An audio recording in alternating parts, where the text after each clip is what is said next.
Kabang-abang ang mga nangyayaring eksena sa Royal Blood. Sa huling eksena, makikitang nag-uusap sila Beatrice at Andrew at pilit pinapauwi ni Beatrice si Andrew.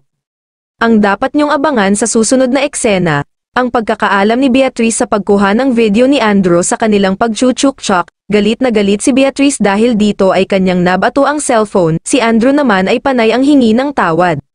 Ang sunod na tagpo ay ang pagsusuot ng kwintas ni Archie sa kanyang nanay na si Diana. Sinabi ni Archie na ito ang magpapasaya sa kanya ngunit kinontra ito ni Diana at hindi na ito ang nagpapasaya sa kanya. Makikita din na sinasakal ni Kristoff si Diana at pinapaalalahanan si Diana na wala siya kung wala si Kristoff. Makikita naman sila Margaret at Andrew na magkatabi sa kama. Si Margaret ay gumagamit ng kanyang cellphone ngunit ito ay lowbat na kaya inagaw nito ang cellphone ni Andrew. Nang mga oras na yun ay tinitignan ni Andrew ang mga video o larawan nila ni Beatrice noong ni-record nito ang pag-joke-shokan nila, kaya mabilis niya inagaw ang cellphone kay Margaret pero pilit na hawak pa din ito at saglit lang siya makikitawag. Sa pagbukas ng pinto ni Beatrice, makikita niya sa harap nito si Cleofe.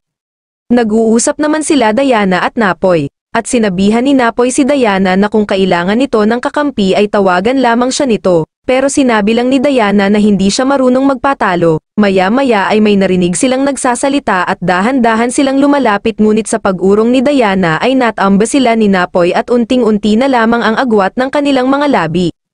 Mahuhuli kaya sila ni Tasha, magseselos na naman kaya si Tasha kay Diana sa pakikipag-usap ni Napoy dito. Sino nga ba ang totoong pumatay kay Gustavo? Abangan ang mga susunod na eksena sa Royal Blood.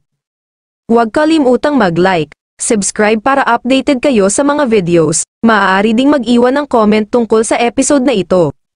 Thank you for watching Camille VM Official.